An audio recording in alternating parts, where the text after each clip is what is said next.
Hello, everybody. Welcome on into Comic Combo Express's No Pros, All Cons. I am joined with two of the best hostmates I can ask for.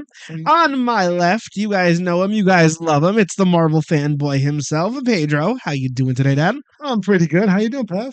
Same old, can't complain. Awesome. And to my right, we have a special guest with us. He has knowledge in all things comic books. You guys can follow him over on all the social medias at WebheadVega. How you doing, Ant? I'm doing pretty good. I'm here for the good time. Good times, good vibes. Oh, it was a lot of good times over the weekend. Yeah, dude. So let's talk all about New York Comic Con 2025. All right. So I want to level set everything so that everybody knows. Now, we only went for the Sunday of Comic Con. So Comic Con normally runs from Thursday to Sunday. Thursday and Sunday tend to be the slowest days. However, this year seemed relatively packed for a Sunday. Oh, you ain't kidding. Oh, it was brutal. Yeah, there was a lot of people for sure. Yeah, and I haven't gone to a non-Sunday Comic Con in a while, and this is I've been consistently doing Sundays for the last 6-7 years. 6-7. I think the last time we did a 3-day in New York was about good. I want to say 5 years. Yeah, it's been longer. Maybe a little longer than that. Well, I could say for sure that this was definitely the most crowded, and we'll get to it. But maybe one of the worst built Comic Cons. There was I'll get to it in a little bit, but it was a mess. It was a little bit of a mess at times. Yeah. So the story was after a terrific con this year, Anthony decided he wanted to go to New York Comic Con this year. So we decided, okay, let's just do a 1 day like we did last year. Center your mic a little bit for me. Oh, sure, of course. Yeah. So we decided to do Sunday. Make it easier. Move your notebook and center it. You're looking at the camera when you're talking. You're going away from the mic. Mic check. Anyway, so we decided to go Sunday, and this was before they started going out the guest list. And we ended up getting tickets relatively early. Yeah, late. Well, so Saturday and Friday were already sold out. But that's not necessarily a huge thing because that happens pretty consistently. Anyone who's tried to buy at least like 4-day or buy 1 day for the major days, you have to do it. Well, no, you know how hard it is to get it, and I would say New York Comic Con's gotten to a weird point where people will buy and resell tickets. And it's not a good look. For New York, and this is a reoccurring thing, not just for Comic Cons, but for like sports and like events and stuff like that. But this is a very bad look for New York, especially the last few years of it being like that. So we're gonna review this very similarly how we did Terrificon in Connecticut. So we'll break it down into sections. We can talk about the good, we can talk about the bad, we can talk about what we would want to change. So I think that's good for us to start, right? The bad.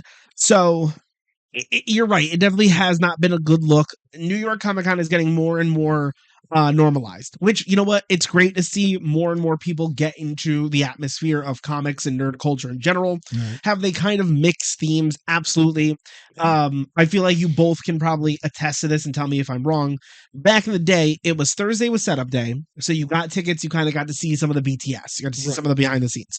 Friday and Saturday were the two big days. That's where we saw all the major announcements for the year, comic book wise, where San Diego Comic Con was like more of the Hollywood sense of things. We had to see movies, shows, announcements, all that jazz. Rarely was it happening in New York. And then Sunday was kind of the anime day, and it was light anime, more comics, right? And it was a shopping day. There wasn't that many panels. People were leaving early. I have noticed that the last few years, there has been more of a presence of anime and independent comic books and other forces of media inside New York Comic Con. Not just on the Sunday, though. Okay. Absolutely. Fair. I agree. Yeah, I agree. Yeah. I think one of the very hard things with Comic Con, New York Comic Con especially, is you don't want to kick anyone out. You don't want to be anime is cool. It's not my cup of tea, but I might hear it. I don't look down upon it. It's just not my speed. And it's cool to see people dressed up with different anime shows, different costumes, stuff like that. It's awesome to see. With that being said, it felt like there was such a hole this year when it came down to actual comic presence. Yeah, like people were cosplaying, it's usually like, I don't know, 80-20 comic book people and everyone else. Yeah. This year it felt less than 50-50. It was cool to see people still dressing up for like as like Marvel characters, like Marvel Rivals guys we saw constantly. Yeah. Um, There were a lot of Marvel Rivals cosplayers. which hell yeah. Well, But there was also a lot of just random anime characters, right? Yeah. Not saying that they're random, but like I noticed a lot of One Piece. I noticed a lot of Dragon Ball, stuff like that. Dragon Ball, yes, Bleach. And even other sources of media that are under animation and not necessarily under like comic books or anime. Like we saw a lot of cosplayers do Has-Been Hotel, which is a what is that called? An animated comedy that's on Amazon right now. right. Right? We saw some homemade costumes of things that are not even related to a lot of nerd culture stuff. Saw a couple SpongeBob's Patrick. So. But I Yeah, think Rob that's Patrick. that's the word. I think that's the new word for it. You know, it was a convention for comics, but it was also a nerd convention, and that's Sure. okay. I have no problem with that. The anime, I didn't mind the mangas, the Star Wars, Star Trek themes, and everything like that. It was like so the video games. I saw a lot of video games fans that were just cosplaying. I was like, yo, that's pretty Oh, that cool. is true. Yeah. there So were a lot of- I had no problem with it. I didn't mind it. I don't think that's the reason. I mean, I think the space in the Javits Center, which was where it hosted the New York Comic Con, was the perfect size for it. Oh, yeah. I just thought it was just too much. I mean, it was just. I think they oversold it- tickets. I don't know if Yeah. they oversold tickets because it was so much to see. No, they definitely oversold. Like you So- needed to go Yeah. all 4 days to see. to be everything. fair, though, 90% of when you were there, you were in the artist alley. Yes, that was my problem. Yes. And we got there relatively early. I think we normally take the train into the city when we actually go, and we got there ass load early. Like we left here about 3 a.m. we didn't leave here at 3 a.m. Well, we got up at 3 a.m. We got up at 3 a.m, but we got to the train station about 5-6 o'clock, and we got into the city about 7:30, almost 8 o'clock. Yeah. And Yeah, we, probably about right. We footed it right, Yeah, we through the booked city, it. right to Manhattan, right into the Javits Center. And we got inside with our tickets and everything. We literally stayed in this crisscross line that was, we didn't mind the wait. It was only like what we It left was an hour about, before no, we it was went in. just it was a touch over an hour, but it wasn't much more. And the cool part about the waiting part was that everybody else coming in and the cosplayers started coming in. And it was actually pretty cool to see as they're coming in. Like some of them are half dressed, some of them were fully dressed, and it was just it was just Hi, Saber. Hi, Redwood. Sorry. would represent. See you. We see you. I do want to point out something that I noticed, and I didn't necessarily say it out loud, but I definitely noticed it. And I've gone to Comic Con consistently. I've been early or at least on time just about every single year. Yeah. And I've had to wait in that line in that big ass room. And I think this was the first year that I didn't think the room was as packed as it normally is. For a Sunday too. Yeah. Actually, I mean, I agree. I think you're talking about people like yeah, I feel like getting there to people. I feel like when you get there, it's always the big line. Obviously, you get there a little early, get there a little later, whatever.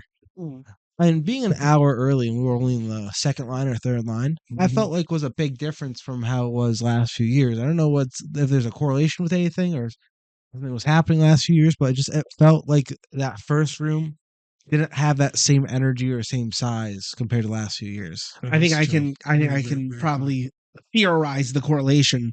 It's Comic-Con is becoming so much more regular for average Joe or new people to get into it.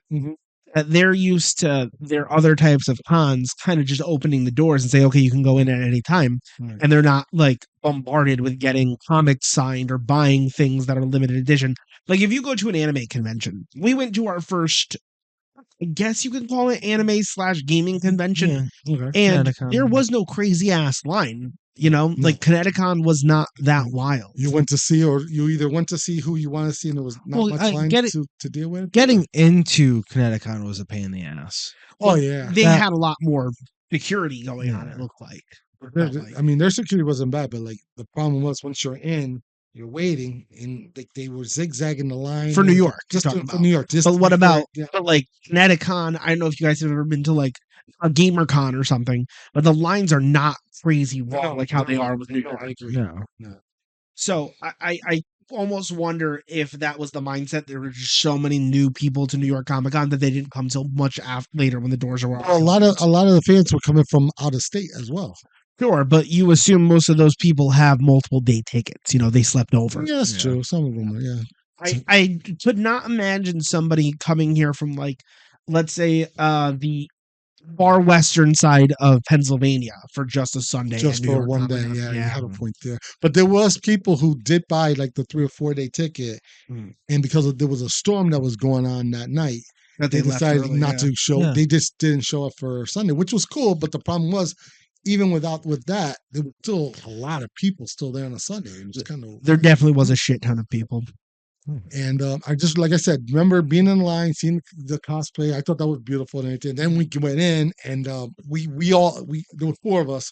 We all had a game plan where we were going to go, and the first place we went to check out was the Frank Miller line. Well, we'll go over Into the- creators and all that stuff Yes, after. I think we're kind of just talking more general atmosphere right now. Before we again get into that, like the meat potatoes, I do want to shout out the crew at New York Comic Con. Oh yes, I think this year definitely stood out to me how open everyone was. Like how it was just when there was hectic moments going on, they were there. They were controlling it.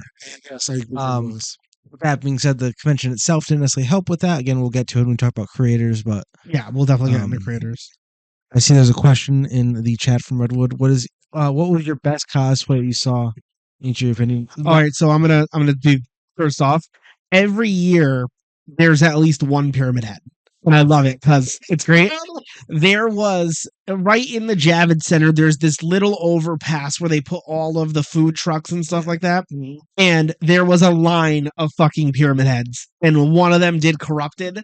So it's the helmet that has the black tint to it. Yes. Dude was shirtless, had the butcher's apron and the greatsword, and it was the coolest fucking cosplay I've seen in a while. Go ahead, I'm sorry. That's a good the one that stood out to me because I thought it was so funny and so perfect. A guy was Cap from Marvel Rivals, and he had the outer part of the shield that glowed. Then it broke right in front of us because someone bumped into him, which is pretty funny. That like the most powerful weapon in Marvel Rivals just fucking snapped. Well, I mean, for me, costume wise, again, break it down to like comic wise. I thought there was a guy who was in front of us dressed like Wolverine. I thought he was pretty cool looking like that. Yeah. I actually saw a little girl during a signing who, little girl, she looked like X-23. Oh, Had the that's claws and everything. I thought that was pretty cool. Well, if we're doing runners ups, then there was this really, really awesome Malice. Malice. She looked like she was ripped right out of Rivals, though. Oh yeah. And then video game wise, I saw 3 people dressed like Mario, Luigi, and what was the Wario. I thought that was pretty funny for a video game once. They were like really with the little mustache. I thought, oh, Mario. There were some good cosplayers. Absolutely. Yeah. It was pretty cool. So I'm so sorry. You were discussing. We're gonna go into that in creators. I'm sorry. Yeah. So let's I'll save shopping for after this. So general atmosphere, everybody was relatively friendly. The actual interior Comic-Con staff were great. Some of the Javits Center staff were kind of dicks, I'm not gonna lie. So many of you know Mama Pev. Yes. Yeah, Mama Pev is a celiac, which is a rare form of gluten allergenic. Allergenic, is that what it is? Yes. Yeah. She has an allergy towards gluten to a very high degree. So whenever we go anywhere, her first question, understandably, is, can I eat there or do I need to bring my own food? So New York Comic Con is very accommodating on their website. They do say, hey, listen, these are the places that have gluten-free options, and they are celiac safe. So understandably, she takes that as wholesale. So Anthony and I go to find this really good Asian fusion place that had such good food. Somewhere on the second floor, by the way. Yeah, we're it's really the third floor of the Javid, yeah, but it is attached to the main room floor. There's a whole cafe they have upstairs, right? And my father and Mama Pev, they go to grab food at one of the stands that are adjacent because it's one of the gluten-free option places. And the lines were atrocious for eating. It wasn't even lunchtime and the lines were just filled. So we all got into a line. Yeah, We Anthony and I went get our food relatively no problem. Except they microwaved their dumplings. That was a little odd. That's pretty funny. That was funny. They literally were like, "Oh, 2 minutes." 5 minutes later, they bring out all the dumplings and they're microwaving one at a time. And I'm like, So we were in a Mediterranean like salad bar or something like that. We sit in the line as we're looking there trying to figure out what to eat, and right there she noticed as she was watching them set up, the salad itself had like breading. salad or was it a burger? It was like no, it was a salad. It was a salad yeah. first. We were in the okay. first line for like about 20 minutes, and as we got closer, because we didn't know what the menu was, and they had this like salad that had like the breading that Like was croutons? smashed like crouton, but it was smashed into the salad. Oh, interesting. And as part of her celiac, she can't have bread Yeah, within the salad. It's automatic gluten, even though it says gluten free.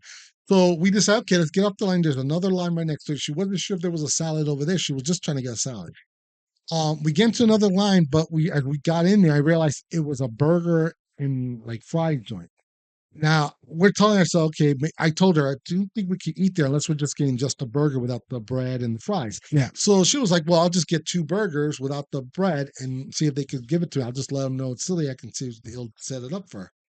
And these people, the behind the grill, everybody's fine, but there was a gentleman in front of this who was moderating the line and everything. And she explains it to him and said, can I get a plate that just have the 2 burgers as they're pulling them out and just put them on a plate with no bun and everything? That's all I have because I have an allergy. I'm, celiac. Yeah. And the guy was like, well, we can't do that. We don't have to give it a fries, but the burger has to be on the bun. He goes, well, the bun is what's going to kill me. And they were like, well, just take it off the bun. Now, mind you, if you're celiac, you know that once it touches, the bread, it's contaminated. It's gluten, regardless. And just the fact that she tried to explain what it could kill her, and their reaction was just take it off the bun, just ignored her after that. Like it pissed her off. Like I never seen this woman mad like that. But so you see her mad. So she told me just get what I want and left. And I in protest looked at the guy and just like I don't want your food. I'm with her. I'm out. Right off the line, mind you, we were there for another 20 minutes. So we had a bad experience there. But security also, coming through, as great as it was, it's not like they were checking anything. They went through a metal detector. We had bags. They didn't search our bags, which I don't necessarily care. But yes, yeah. And, surprised. the other places, like I've been to the food truck that was on the outside in the first floor.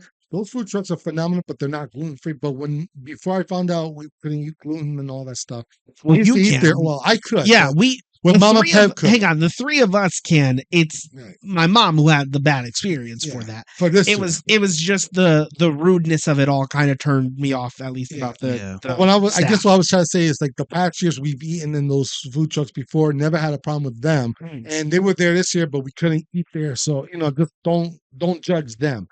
I will only judge that burger fried joint that was right next to the Mediterranean place, and that one guy that honestly, it's not even just that. There was also some Javits Center employees that were working like how you check out when you get your food. And they're just yelling at people like, don't crowd the line. And it's like a group of kids and they all just happen to be checking out in the last one. Like, what are you going to do? Their mom's there. Like, let me check out. I heard on a Saturday or Friday or something, there was an incident with the Javits Center security. Well, I'm not going to judge that because I wasn't there for it. There was a Lego area, and apparently the lines was capped or something, and they didn't tell anybody. And this guy just got into the line thinking, okay, he's going to wait and everything. And they were rude to him, telling him that he could not come back. He had to leave and to come back like a half hour later, knowing that there was a sign saying that they're going to be capping there and they'll come back an hour later. But he didn't see that sign, and he's trying to explain it, and they got rude with him and everything. Like it's.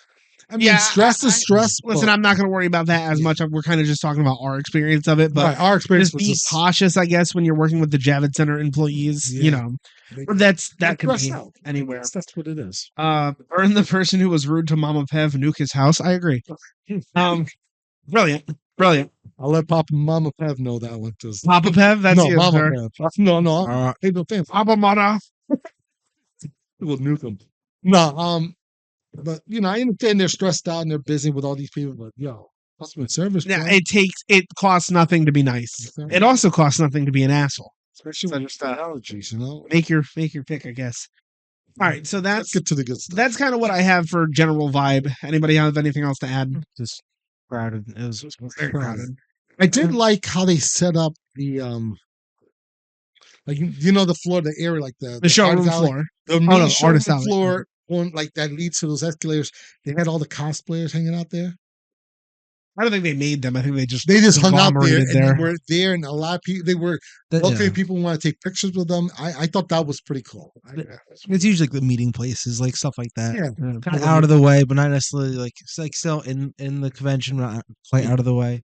Because I sat there just while I was waiting for you guys and just watching everybody, like people just walking by, stopping to see the people who were cosplaying. Hey, can I take a picture with you? And they're in pose, and they were all in character. Every single cosplayer. I got to give a shout out of respect to the cosplayers that showed up and showed out. Hands down, they were phenomenal. Just to watch them few minutes, just like wow. No, everyone was very nice who was cosplaying. I definitely agree with that. That which is awesome. You don't really see that everywhere you go. Some people are stuck up, and it's nice to see the vibes. Exactly, and the fans were respecting too. So I didn't hear any stories about gropiness or anything like that. Groping it? You mean groping? Yeah, I say gropiness because that's what it is. But you want to hold that? Okay, we'll pause that. Anyway, all right. So let's go into the next section. So do you guys want to talk about guests or do you want to talk about shopping? I want to talk about guests first. Just another kind of I don't want to say jab at Java Center this year, but there is only a handful of huge comic book names that you're going to get insane lines for. So the first one is going to be Scott Snyder, who is absolute Batman. He's writing it. He is an insane writer, super popular, as hot as you're going to get for a convention this year. And not only that, Snyder's on a roll. He's done New 52 Batman. He's done Dark Knight's Metal. He's been hot for a while. Yeah, he's pumping out classics left and right. And this is the time to go meet him. So he's having crazy lines. You know that he has to be towards the back on an end cap where you can make longer lines. Absolutely. Then there's people like Greg Capullo, who's doing Batman, Wolverine. Deadpool, Batman, which is huge. Again, he's doing a lot of stuff with Marvel now with Wolverine. He's going to be a big name. They're going to be across from each other. Okay. Which, for point of reference, most of the time we have seen both of them, they travel together, so they have booths set up together as well. This is the first time I've seen them separate. Yeah. But, I mean, they were right across from each other. Too, yeah. So one of the biggest names there is legendary artist Frank Miller. Sunday, yes. He was there Sunday only. Well, hang on. I think Anthony's just talking about Sunday, right? So let's just make sure we're clear on that. Frank Miller, this huge name. He's not just a big name, but he's legendary. And he's getting up there in age, so people are getting possibly their last chances to meet this man. Yeah. He's going to have big lines. They know this ahead of time. They're selling tickets to go meet him. And they don't necessarily put him on an end cap, but they put him close to one. Well, and they mind put if him. I'm sorry. New York Comic Con, most cons you see where there's artists and writers and creators, they set them up on this alphabetical / numbering system. So I think he was supposed to set up in 26 or 27 or something. After he physically left, they moved him back into the aisle where he was labeled. But beforehand getting in, he was on the wrong. He wasn't even in where they said he was supposed to be. Towards an outside row to give him a little more room because you can't just put Frank Miller in the middle of an aisle. Yeah, the original in the website, he was supposed to be in like the late 40s in G, and we found him the opposite side. I think it was I. Okay, could be, but he was in the 40s as well, but not even close to an end cap. It was just literally like right before the end cap. There's probably 3 or 4 tables after him. The blind setup. Go ahead. We probably again because it's the middle of an aisle. You can only have 3 or 4 people there at the table, so they split after that. They split everyone across. And they lined us up against the wall where the resting area is, which is just a big room for people to sit down and kind of relax. That's what that big white box was? Yeah. So I didn't realize that. Everyone's kind of shoved in this corner, and then the line wraps from like the aisle through this weird hallway thing that again was with the wrestling room back around, and then through that aisle. Yes. So people are lined up where everyone's walking. So this is killing traffic for that row and probably for the row next to it. It was very impractical, especially because Frank Miller. It's not a surprise Frank Miller's big. No. Well, You could, you Frank could move him. Miller's and there was also son. another line for the people who skipped. Remember that? Yeah, they had the ADA, They had another line. disability line. It was Which that's the other thing too, right? Like Frank Miller created The Dark Knight Returns, Batman Year One. He did Man Without Fear. He's done so many huge names. Batman Spawn. Batman Spawn.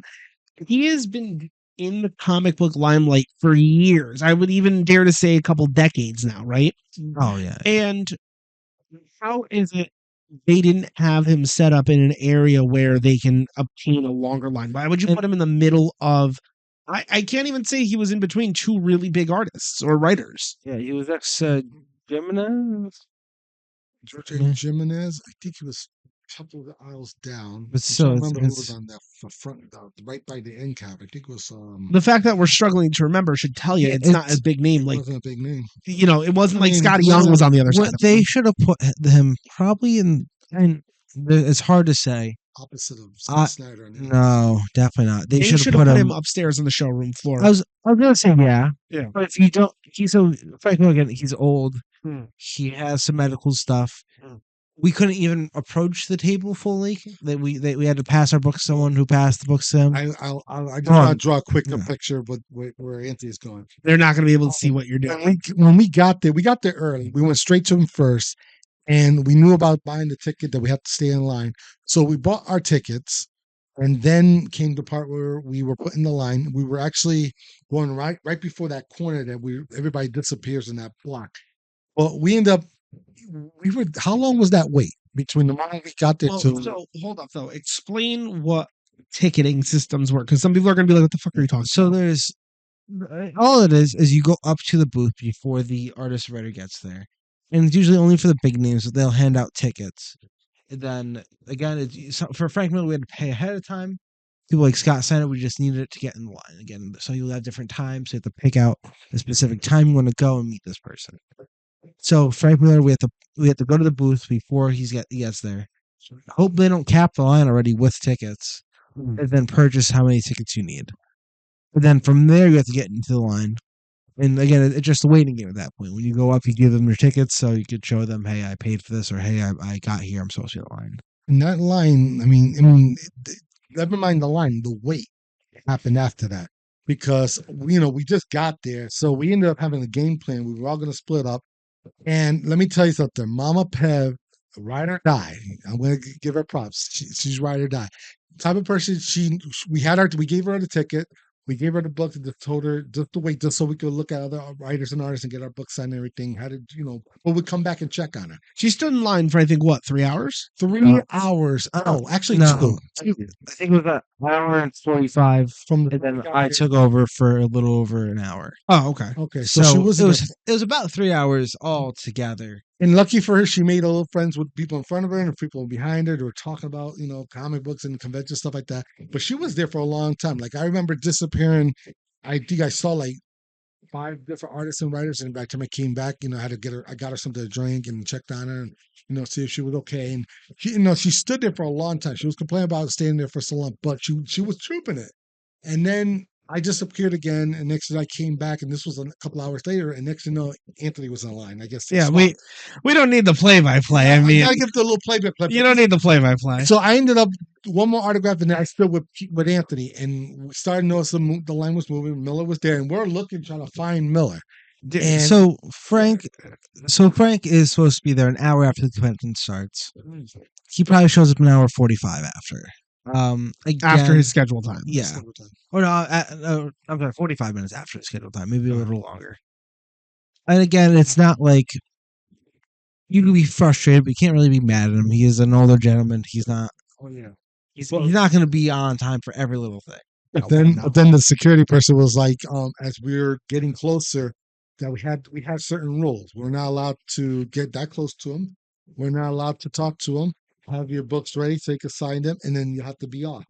Also, Frank Miller's, I think he's always been like this. He's weird about photography. Yeah, you couldn't take pictures of them, which is, I get it.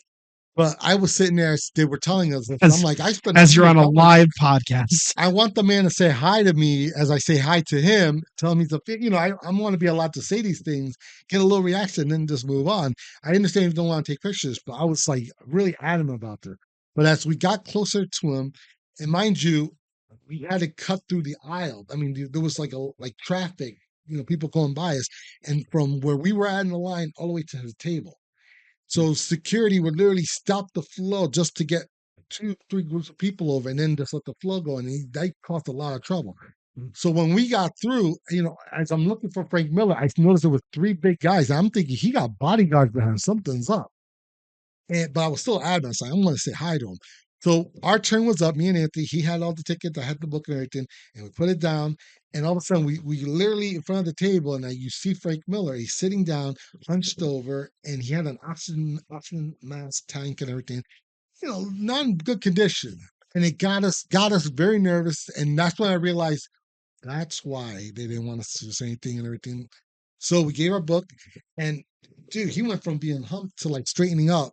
I had a marker, and he autographed the book. Well, as you said, it was a big autograph, and it was literally legit. And I just watched it. I just wanted to say hi, but I was like choked up, and I was like, yo, like he's literally going all out for the convention.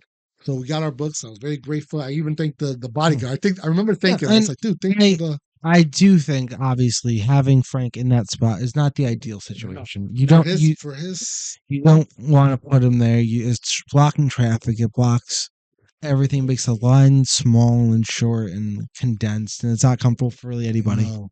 I will say though, again, the security for Java Center had to wait around the line. The people for Franklin had to kind of wait with him. All things considered, they did a great job with what they were given. People were giving them shit. They were rolling with it. It sucks. Was it Javits Center security, or was it the people who worked for Comic-Con security? Orange shirts or the black shirts? I think it was a little bit of both. A little bit of both. Yeah. Okay, yeah. It was definitely a lot of moving around at the moment. Again, they did a great job. I was very happy with them. And I will give shout out to Frank Miller, because I heard later on, even with his health deteriorating, he still wanted to do this. He still wanted to meet the fans and everything. It's physical, whether it's physically or not. I mean, similar to what Stan Lee did before he passed. Sure. He wanted to see us, and whether conditioning and letter, he still went all above and out. He even picked one day of New York Comic Con. He could only do one day, and he chose Sunday, and we were just lucky to go the same day. So, For Frank Miller, you're talking about. Yeah. Frank Miller deserves a well-respected shout-out. Oh, absolutely. Yeah, Frank Miller's good. You got Spawn issue 312. It is a issue with all of the names of artists and writers and inkers and colorists who worked on Spawn. It's a high majority. It's all the big names. I have gotten a lot of big names on it. I think I'm at 12. I'm at 12 names so far. So most I've seen in the book. So. Yeah, you know what's funny? So going into work that Monday, so this past Monday, my buddies that I work with are big comic nerds too, right? Mm-hmm. So I was telling them the story about Frank Miller, that he signed your book, and it's now up to 12 signatures. And we were like, well, we're going to look it up. We're going to see what's the most signatures gotten on this book. Closest we've had so far is 7. Wow. I'm very proud of my book, because I've not gotten 12 scrubs. I've got names of Craig Capullo, Scott Snyder, Jim Lee. Jim Lee literally has his DNA on yours. Yeah. He was eating over your signature. Over my book. You can make a clone. You could. You can got Jim Lee. Yeah, I'm Mark Silvestri's on it. Jonathan Lapton. I mean, there's names go on, and again, they're all just about all heavy hitters. Of course. Of the Spawn franchise. I'm really just missing the name Todd McFarlane. Now, there's a couple other names I would like to get in the book, but they're not. No one's Todd McFarlane. So now McFarlane was at New York Comic Con, but he didn't show up for Sunday. I think he might have been walking around. He was there walking around, but there wasn't. How do you know? I saw some. There were some pictures that was posted the day of Sunday, and he was posted. I think he was hanging with Greg Capullo, and there was another artist that he hung out with. That's why Greg Capullo left early. I knew it. I love him, but he left early. I have all my stuff signed for him, so I'm good. Yeah, me too. But it was good, man. I just want to get the new stuff signed. Even then, it's like, yeah. let's just talk other creators. I mean, listen, Scott Snyder was awesome. He always is. He was with Jock, who was an absolute pleasure to meet. He was Yeah, very, Jock very seems nice. cool. Um, What did you have Jock sign? Your it was Batman Who Laughs #1, Ooh. and then it was Freddy versus Jason versus Ash. I think it's 5 and 6 or 4 and 5. It's connecting cover. Jason's in the background with one issue has Freddy, one has Ash on it. Connect, right? Yeah, so it's on the very background's Jason's nice. mask. Yeah. It's cool to have. It's cool to bring again like horror books, very niche books to people and see them react to it in real time and see their old history come back to them. It's pretty cool. It is pretty sick. I agree. I agree. I loved meeting Clayton Crane. That was Okay. such an experience. That was actually the only time I left the artist alley before we went to eat. Yeah. We went upstairs, another section where they had all the store. What do you call those stores? Showroom floors, what Showroom you're talking about. floors. They had the everybody had the comic racks. They had the Funko. They had everything. And Clayton Crane was doing a special signing at his own booth up there. So we went up there because we had some books for him to sign. Anthony wanted to meet him big time again. And You I met went him up. before? He met him. Oh yeah, this is my 3rd time meeting Clayton Crane. He's a huge So- Crane fan. For those who know me, they know Deadpool was for the longest time my favorite comic book character. I think it's the volume 3 of Deadpool. Yes. I had the trade paperback for him. Read it way too early in life, and I had the covers for issue 1, 3, and 4 ingrained in my mind, or something along that line. And all of them are Clayton Crane covers. And again, this was 7 or 8 reading these, and this is what I think of when I think of Deadpool. Mm. Fast forward to about 2018, 2019, I'm starting to get really into comic books. A comic comes out alongside of the Spider-Man PS4 game, City at War. Oh yeah. And every single cover is done by Clayton Crane. And I keep looking back and I'm like, look at all these books I have. Almost all of them are Clayton Crane covers. Just because he is so important in my childhood. So I got all of my City at War books signed at one of the Terrificons way back when. And I realized I missed one. So then I had to hunt him down. I had to bring him them and all of my Deadpool books. And then it's kind of a joke that if I saw him, I was going to bring all the rest of my books with him. So I think every time I met Clayton Crane, I bought at least 5 books for him to sign. He's been amazing every time. He loves talking to everyone who comes and talk. Like if you show engagement, he will engage back to you. The first time we talked about him playing the video game with his kids. Oh, that's nice. The second time we kind of talked about just like going through conventions, seeing different stuff. And then this past time he talked to me about growing up in the industry and seeing different styles. He looked at the Jim Lees and the Todd McFarlanes. He's like, see, Jim Lee's not necessarily my style. He's amazing, but maybe I should go under McFarlane's wing and going through different artists there. I had great conversations with him. I actually had a really good conversation as well. So I had him sign. Well, I bought the Spider-Man 94 issue 1 variant. One of the copies is right there. That's what the actual issue looks like. And his art is phenomenal. I love the Spider-Man covers from that same series. He's done a few alternate covers on different Spider-Man series of the PS4 Spider-Man, and I love that. Oh my gosh. Did a Punisher 1 that I actually just had sent in, which I'm so excited to get back. So I'm like, you know what? I want something from Clayton Crane. I really went into this con thinking I'm not going to have too much to do because I just didn't have books that I needed signed. And I met Clayton Crane and it was great. I had him sign Venom issue 1, the Minimum Carnage series issue, I think 2. Alpha, I'm sorry, thank you. And then I had this one signed. And as he's signing, I tell him, I'm like, I love your work on Carnage USA. I think it's one of the best Carnage storylines ever told.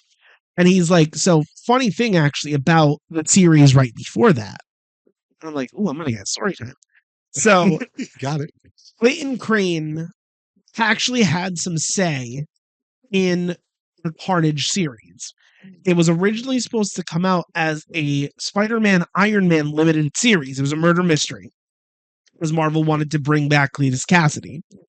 So that was Clayton Crane's pitch was, well, what if this Spider-Man Iron Man series is a murder mystery and Cletus Cassidy is revealed to be the killer somewhere in the series? Yeah.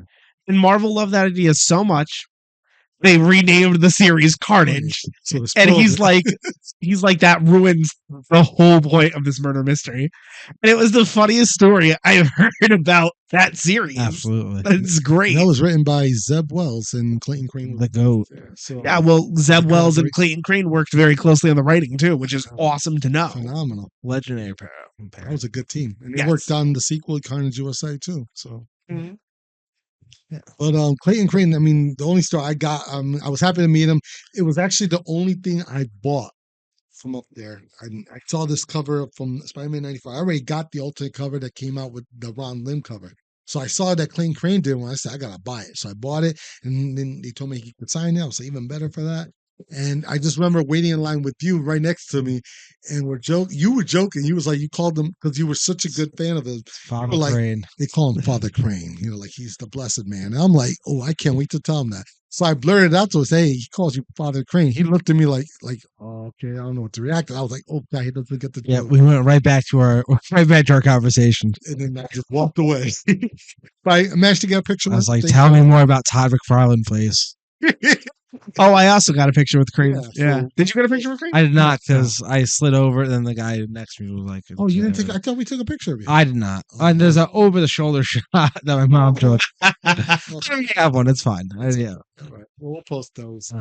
Who else did we? There wasn't too many. Again, so my big problem is there were so many people in Artist Alley, which isn't that. It's not that usual. I don't know if it's because of the lack of bigger names. Again, there were some big. There were Scott Snyder. Scott Snyder. I can't think of a time where there were so many people in Artist Alley that we needed since I was little. Yeah, but even like I'm sorry, I just want to go. Like, Yeah, again, I'm sorry. Go ahead. Like it was Snyder, Capullo, Miller, and then like Chris Claremont was buried in there He somewhere. was buried there. He And was, that was- on the front area. That's about it. And there's some bigger names though, like Oh, I'll like throw in the alternate bigger covers. names. The first person I wanted to see after Miller. Like there wasn't any heavy hitters compared to the last few years where Yeah. Keisha Mocha was drawing huge lines and they were limiting people. Ryan Dragotta. Snyder's been pretty consistent. Rob Liefeld was drawing attention to people.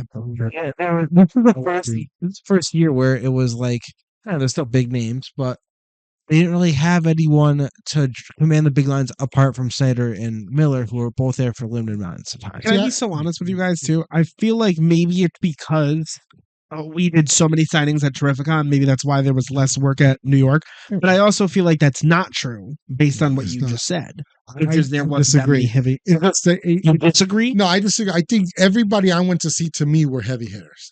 Yeah, So, but do you think it's bigger than previous years, like Anthony just said? um, Like, do you think this is the biggest con for names that you've been to in the last few years? compared to like what I've been through over the years, I think it was a lot more. Too much. I think it was a little bit too much. What do you mean? But My when problem I is got there just because they were listed that these people were going to be there. Some of them canceled out. my big problem is there were constant pileups in the convention, and that's everyone's been to a comic convention knows. Hey, you got to be fast on your feet. You got to move. You got to move. Mhm. I felt that there were times where I would stand still and that I could not move for 50 minutes, and that was just terrible. And I don't know what to blame at this. I don't know if I should blame like the people there, if I should blame how everything was set up. I think that's the way you said, because if I'm correct, for the Scott Snyder line, it was bad. It was zigzagging. And Yeah, but we got lucky with but you- Snyder's line for that's a the point. different. He you took, guys got lucky but with he took. Yeah. He was out of the way though. Like he took what Frank Miller's line was last year. He was at Yes. that spot. That's what happened. But again, like it was just like again, Chris Claremont was in the middle of an aisle. Why would you do that? He's one of the most legendary writers of all time, and he is just in the jabroni spots. Yeah. Like I don't know what. Chris Claremont is such a big name. I mean, Days of Future Past. So Klaus Janson, who's paired up with Frank Miller with every major thing he's ever done, He was on a different. also just in a jabroni spot, just in the middle of the aisle. in the middle of the aisle. See, but now even these names, like, yes, these are definitely heavy hitter names, but I do feel like in past Comic Cons there have been so much more names. Like you could take everyone Yeah. we just said, plus throwing in someone like Zeb Wells, someone like a Todd McFarlane, someone like a oh my god, Brian Michael Bendis. Like, Yeah. the names I feel were not big. And yes, I know you're saying, well, a bunch of these people canceled, but you don't remember the Comic Cons based on who canceled. You remember Right. on the Comic Cons because you met these people. Absolutely. Well, I went in there the intention of meeting Jeff Loeb because the past 3 years at New York Comic Con on a Sunday, mind you, I wanted to meet Jeff Loeb. I have like ton of issues for Jeff Loeb to sign. I wanted to meet him because he's the guy who was helped behind Heroes, the TV show, and everything like that. So I really want to meet him. And for the past 3 New York Comic Cons on a Sunday, I missed him completely. He left early or just didn't show up on the Sunday because he was there the whole 4 days, whatever. Yeah. And I was hoping this was the year to get it, and I got him. I was so grateful. I went up to him. I was lucky because Was he a nice the guy? line didn't start. He was sitting there, and I just went right up to him. I was like pulling out books, like, "Can you sign these? Great to meet you." And we're talking. We talked about the Batman, the delay, and Yeah. By the way, the delay isn't his fault. He finished the script for it. He's waiting for it to come out. Jim Lee, we're just waiting on you. So I'm gonna blast him on that. But I love you, Jim. But Jeff Lowe, he has a great story for it. And he told us that story. He also told me I had X-Men #1 for him to sign, and he signed it for me. He told me that be on the lookout for this character in the next couple of months with the X-Men series. He's coming back. It's gonna be worth something. He also signed this book, which I'm bringing this up right now for you guys, Daredevil Yellow #1. And the only reason why I'm bringing this up, Hang on. Let me see if we can get a better angle sure, of it. want me to put it towards me? It's a little faded because of the light, but you could see it. You Like, can see there it is. Yeah. Well, somewhere in the line, when I showed this to him, I already had this signed by Tim Sales. And Tim Sales, I got him, I think it was at Terrificon. Yes, Terrificon, the last year before he passed away. So he signed it, and I just told myself, well, wow, between this and Spider-Man Blue that he signed, I'm just never going to get Jeff Loeb. And then this year I got Jeff Loeb. So I showed it to him, and he goes, "Oh, you got Tim Sales. Where did you get him?" So I explained it at Terrificon. He was there the last year before he passed. He goes, "Good." So he signs right underneath that. I don't know if you can see it. And there's a heart right between them because he missed them. And I was like, "Yeah, I miss him too." And he goes, "Yeah, I really miss him." So he signed his name next to him with a heart. And I thought that was very special. And I was like, "Oh my God." Like, It's awesome. It's awesome. so I was very blessed to have both of their signatures on one book like that. Um, Great guy, Jeff Loeb, and I wish to get him over Terrificon too, but understand, it's all about where and when. But it was great to meet him. Al Portaccio was another big name that I think he had lines on and off. Sure. Yeah. And he was sit right next to Ryan Benjamin, who they worked together in Image. And I went to Portaccio, had 2 books for him to sign, and his wife was running the line while he was talking to someone as he was signing, but also taking pictures. Real nice guy, Portaccio. Whoa! And he signed my book, and he was really nice, talked to me and everything, eye to eye me and everything, and great guy, funny. I'm And then sure. I saw later on they took pictures with Jim Lee, so there was like a Image reunion there somewhere. So I was like, wow, I wish I was there to see that. Without me, Yeah, so it was great to meet him. Who else was there? There was also I met Snyder, Zeb Wells, which was interesting because he signed my Deadpool Batman #1. And the crazy part was, like you said, setup is everything. They had him right by the end cap, sitting next to Capullo, who was running late or something, but Zeb Wells also was running late, but he shows up. And apparently, as I was trying to get into their lines, they explained there was 2 separate lines. There's a line that goes right in the cap for Greg Capullo, but it also was a double signature. Like, you get to see him, you can also see Zeb Wells. that's what they had with Jock. But then they told me for Zeb Wells alone, without Capullo, it was a separate line. It was on the other side. So I went to the other side. And I waited. Zeb Wells comes out first, signed my book. I just told myself after looking at Capullo not being there for so long, and the line was built up, I was like, I'm probably not going to get him. So I was happy to meet Zeb Wells. Another good guy. I told him I was a big fan of his Carnage series and all the other books, and he was really nice, real good guy. It was very blessed to meet him as well. Yeah, Cool. definitely. What else I met? Fabian Nicieza. Oh, he's the best. Actually, hold off on Fabian before. Okay. I actually really want you to tell the story about what you discovered about Joe Quesada. Joe Quesada. I went to his booth 3 times that day. I started with this story because this is right after the Frank Miller, when we were in line, we could walk away. I went to his booth first because I had to find out where he was at. His wife was running the booth, but Joe Quesada was running late. Apparently, he was going to be late because he was doing a sketch at his hotel, and he was trying to finish it before he got there. So they told me to come back. I wasn't sure, so I said I'll do that. Came back about an hour later. Still wasn't there. Same delay. We decided to wait there, thinking maybe he'll show up any minute. Then we found out he was calling his daughter, who was right there as well. Apparently, he left his the key to the hotel. He tried to go back Yeah. in there and he couldn't. So Holy he had shit. to drive back to the hotel, which is so crazy. And I'm thinking to myself, maybe he's gonna call out. Maybe he's not gonna show up. So I decided to wait. Hours later, I decided to go back, check one more time. He was there. Now, before I saw, so I spoke to his wife and I explained to him that he might remember me because we met 20 years ago, 25 years ago at either it was a Big Apple Con or New York Comic Con. He Right. was adamant telling me it was at New York Comic Con, but I kept thinking to myself, well, I remember the contest that I entered and won, and it was at the Big Apple Con. But she was like arguing me, no, it had to be New York Comic Con. That's when he started going there. Once he was editor in chief, it was at New York Comic Con. I'm sitting there going, hey, well, I won a contest. I met the guy, Well, we didn't think none of it. So Joe was there, and There we go. me and Mama Pet decided to show up. Hang on. Give her a second. Everybody has been holy good lord. Joey, thank you for gifting a subscription. Everyone, Ladies and gentlemen, come sit. You are. Come there you sit. go. Come sit. Come sit. please. We're gonna set you up a mic. You can talk about your gluten experience. Yes. We were Oh, just yes. talking about it. Move whatever you have to move. Usually it's a cat here, but She's behaving right now. Ladies and gentlemen, Mama Pet. Let her introduce herself. Do you want me to adjust this, or are you good? I'm good. Oh, there's a lot of cat hair on there. Yes, and that's all she Bandit. does. Oh, Yes. Chewy, thank you for gifting a sub to Liz. Liz, if you're in the chat, make sure you tell Chewy thank you. So, She was right there. Hi, Mama Pet. I'd kill for that woman. Is hilarious.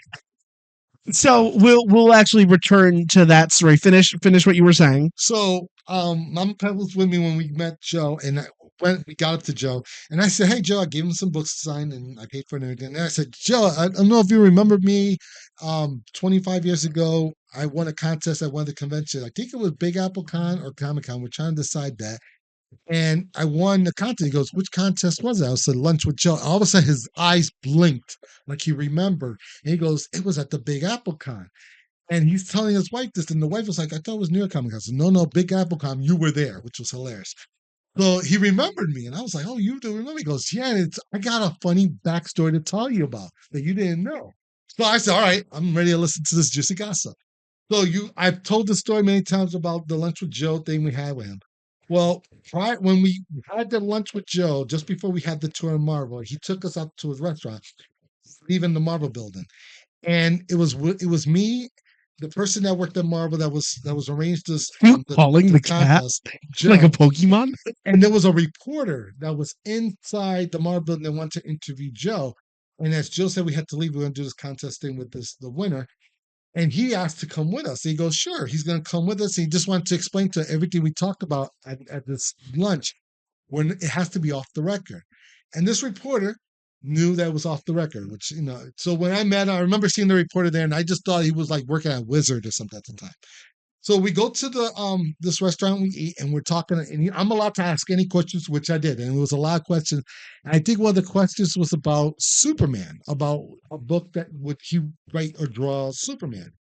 And again, this was supposed to be off the record, but Joe was being honest about it, and he remembered telling the story, and I remember the story about how he wouldn't do Superman because he was too powerful and the story wouldn't make sense. And he was thinking, how could you make a story really good with Superman? I think one thing was about it was making him like, I'm trying to remember what he said. I'm trying to remember. Oh my God, I'm going blank for a second. He was telling the story about how to make Superman better, well, you gotta have to like put kryptonite upon him or something like that. It was something, it was like anally funny, something Kevin Smith would do. And this reporter wrote down everything he said. And he basically, it sounded like he was trashing DC. All right, novella writer. No. Let's go. People are So waiting let's for go Mama Pev. forward. So after the dinner, everything, this reporter worked at he worked at one of the biggest newspaper articles in New York. I think it was Some Tribune, New something New or York other. Tribune, I don't remember and what he he said. posted it on that website or that no, excuse me, the newspaper, and it got out. And little by little, like people at Marvel, he saw the article and he was like, "Oh no!" Like it wasn't supposed to happen. And he found out later on that people at DC got this article and they took the article, they ripped up, they hung out the world for everybody to see, and it kind of angered everybody at DC. Like the DC Marvel rivalry was beginning, renewed. And Joe was like, "Oh my god!" Like the reporter took everything out of skew and everything like that.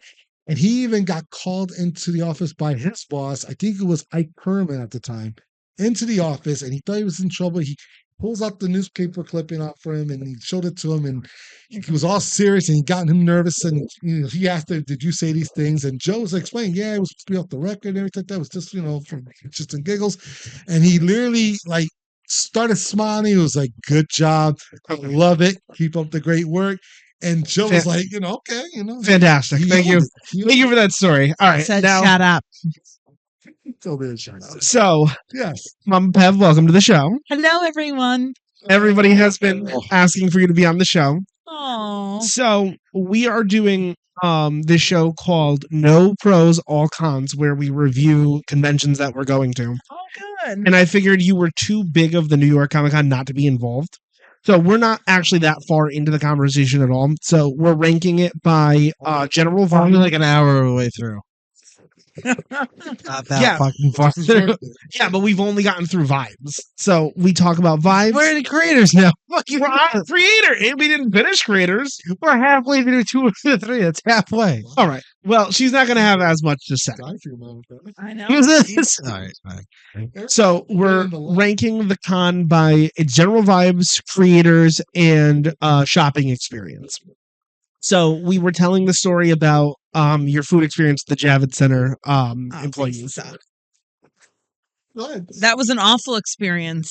Awful experience. And anyone who has a food allergy will know that. You cannot eat out. It's impossible. It's nearly impossible to eat out. But this asshat told me when I told him I had a gluten allergy, he told me, well, just take the bread off. And I lost my shit.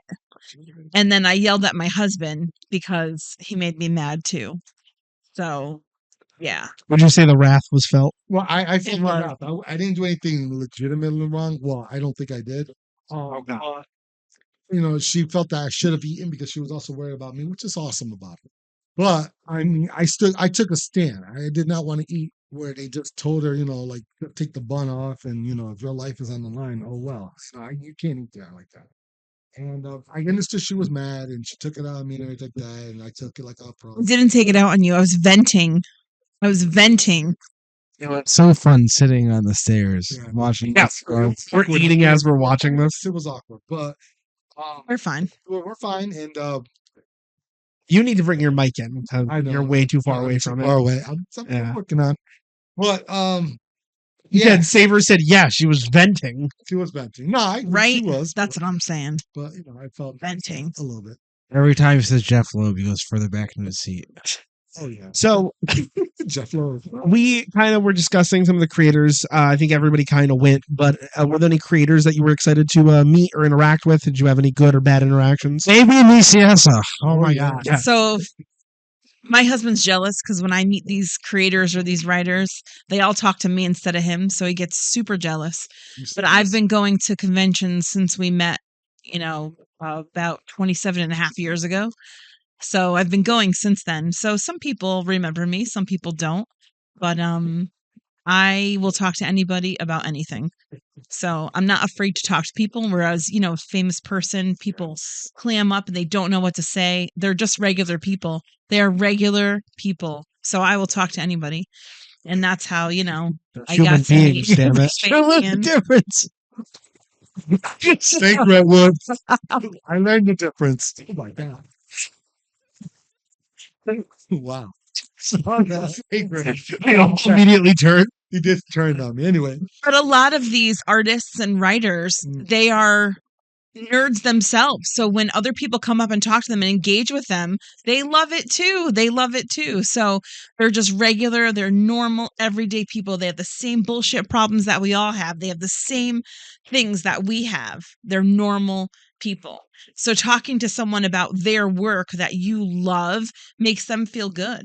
You might embarrass them, but you might scare them. I've scared people. Yes. Dark Ennis. I scared the shit out of Garth Ennis. See, Well, lunch have. Lunged at him. The guy, I the mean, Punisher. You scared him. he had a low table. He was a little far back. I had to make sure I got in his face. I had to tell him how much I loved the series that he wrote. It was the first comic book series I ever read. It was Welcome Back. It was right? Welcome Back, Frank. Another one was George Perez, if you remember that. Yeah. At New York Comic At Con. New York Comic Con. I was a fan. I was happy for him Yeah. to sign it. He was signing my books. He decided to talk to him, and all of a sudden they're talking about real estate. And Yeah, I'm like, because I sell mortgages. In case none of you know that, I'm in finance and I sell mortgages. So people have questions about that kind of stuff. I can answer those questions. So like I said, they're normal people with lives and bills and all the above. They're normal people. That's I'll put them on a pedestal. But anyway, wow. you can put their writing on a pedestal, their Right. artwork, Their they're their super skills. talented. They're Their super skills. talented people. We all have different strengths. Those are their strengths, Definitely. but they're still people. How was general vibe of the Javits Center and the people that are there? Do you feel like it was good? Did you feel like it was bad? So this year, out of all the years we've attended New York Comic Con, this year I just felt like there were a lot more people than there have normally been. But again, I haven't been. Yeah, I Yeah, I haven't agree. been in years though. Like the last time I went was the year that Walking Dead. year. Walking Dead. Yeah. We went all 3 days. Yes. So that was the last time and I don't know what year that was. I can't remember, but Walking Dead season 2, so that was 20 Probably like not 2012, Early right? teens? 13, 14 maybe. I can find out while you guys are talking. maybe, yeah. So I felt like there was a lot more people Oh my god, Bigger. 2010. in there. Yeah. Yeah, that was 2010. That was the last time I went to New York Comic Con. So for me, I mean, I like the local cons better. I think like Terrificon was more organized than New York Comic Con.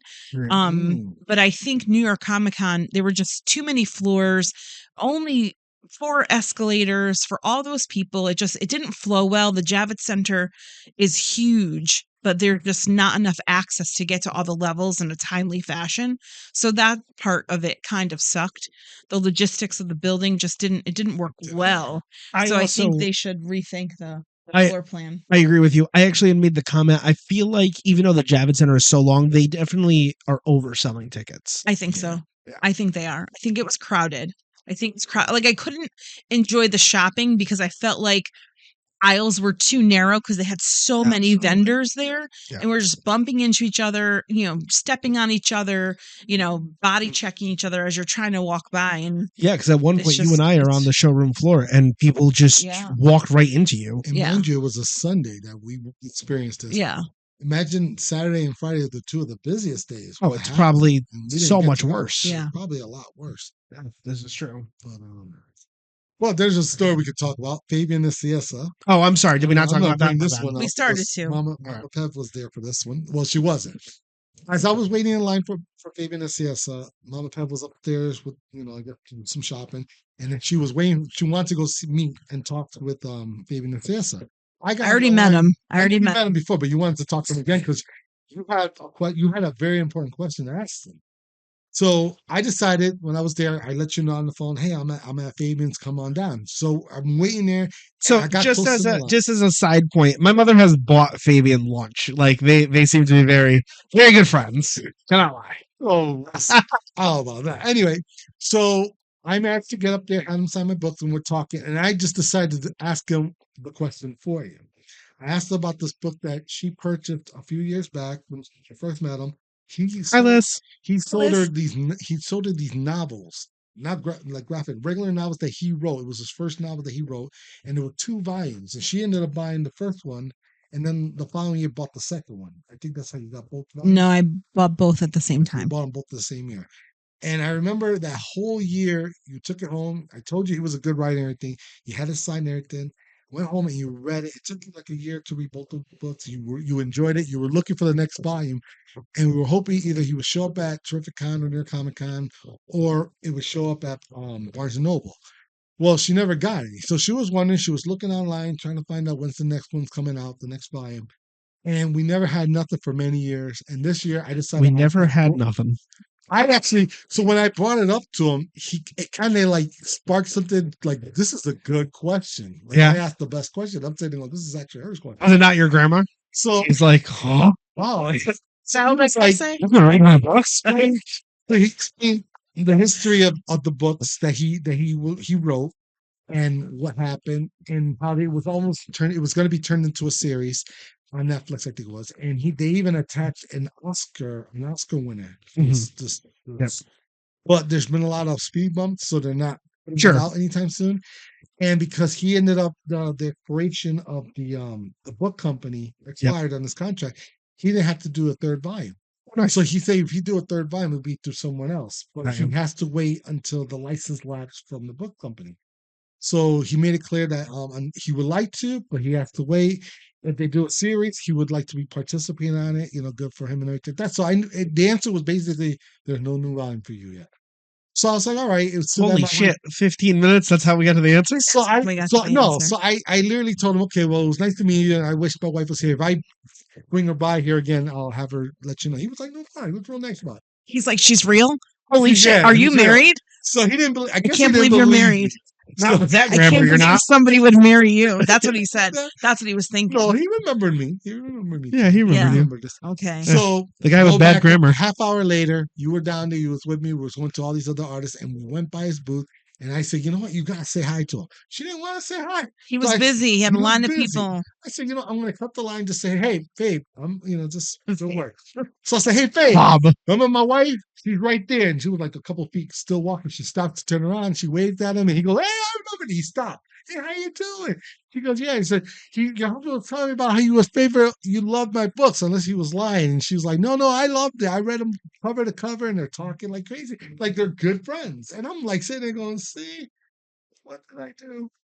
So it was just a good moment for Mama Pez and Fabian. And he took his time out as he was signed just to say hi to you, like you were celeb, I would love to transition though from when they were doing that. Me and Pete were upstairs, and we're like, I want to go walk around. I've been shopping all day. I haven't been shopping, and I want to go explore. I want to go see what's around. So every year they have. I'm a big pro wrestling fan. They have pro wrestlers on the far left of the Javits Center. Yeah, the showroom floor.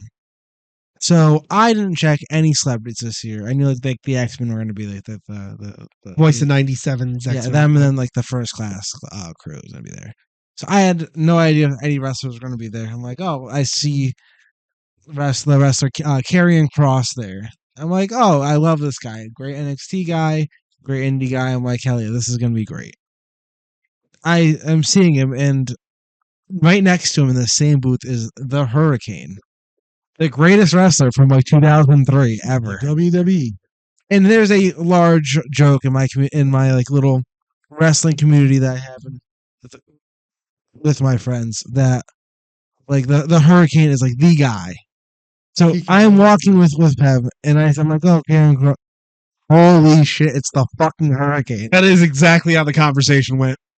So I'm gonna meet this man. I paid $130 for this funk.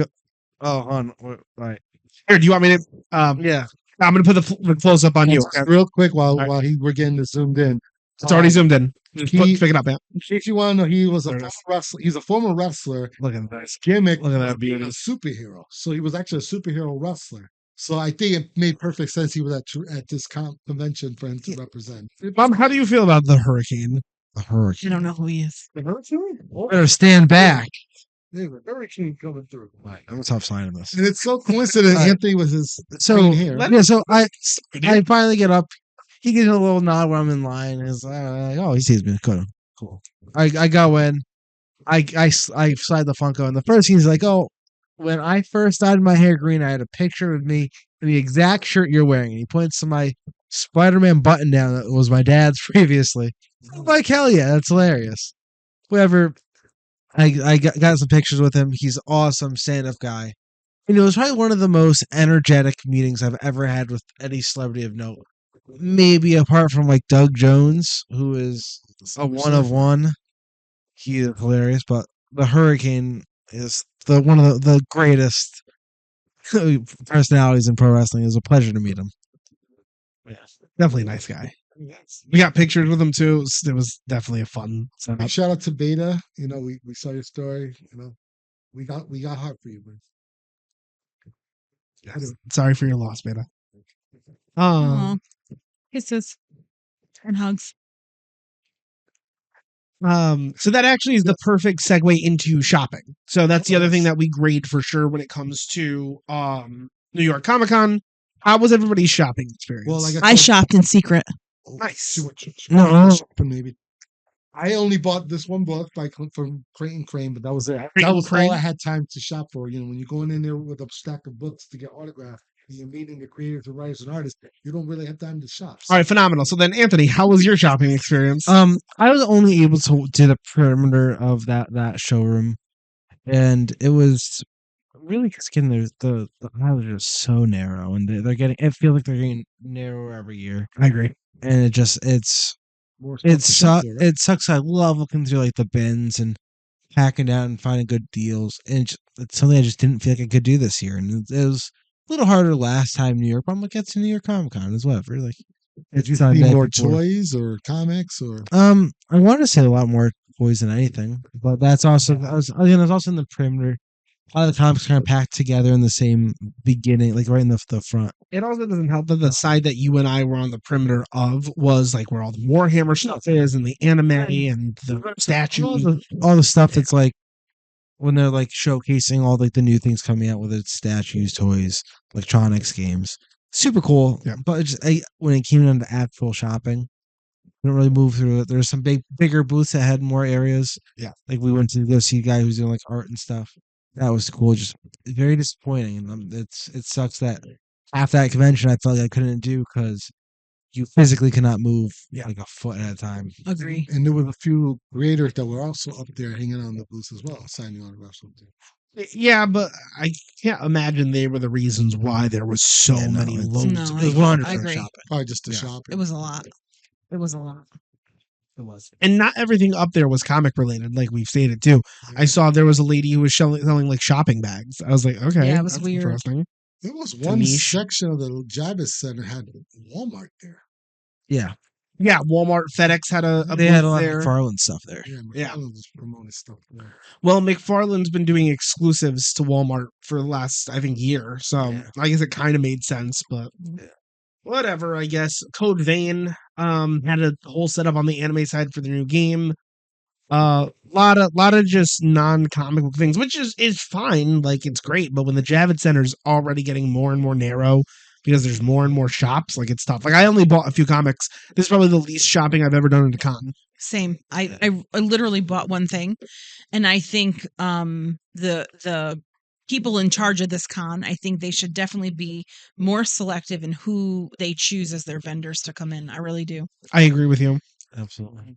So I think that actually brings us right to the end of the show. We're gonna give what we would want to see different in this con for future, and we'll end on the rating of the con as overall. We normally do a rating from. Do we do 1 to 10 or 1 to 5?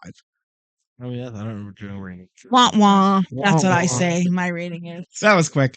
So then what would you guys want to see different as the con overall? I would like to see, as sucky as it is, either get bigger showroom so you can accommodate all these people, lower the tickets amount so that not a lot of people can come, or do 2 New York Comic Cons a year. No, not do 2, because that I think it's the same problem.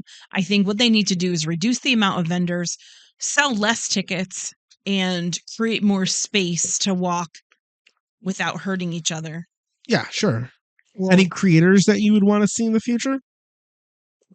I just like to look at everyone's artwork. I'm an artwork girl. I'm a visual girl. I just want to see artwork. So if it's cool, beautiful, classical, just off the wall, I want to see it. Like my my Falcor Luck Dragon with Macho Man Randy on top. Like, I want to see stuff like that. Cool. That was cool. Like, that's so unique. Who would have thought of that? Comic-Con. I noticed we didn't talk about the celebrities, and I will say this: I think this Well, we year's- didn't meet any, we so didn't get to meet them, but I looked Oh, the hurricane. other than the list that was there and who was there and the pictures I saw online and everything.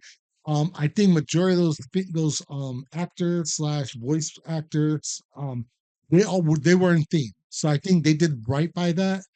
I disagree. See, I also heard it was more organized compared to like everywhere else. Like I disagree.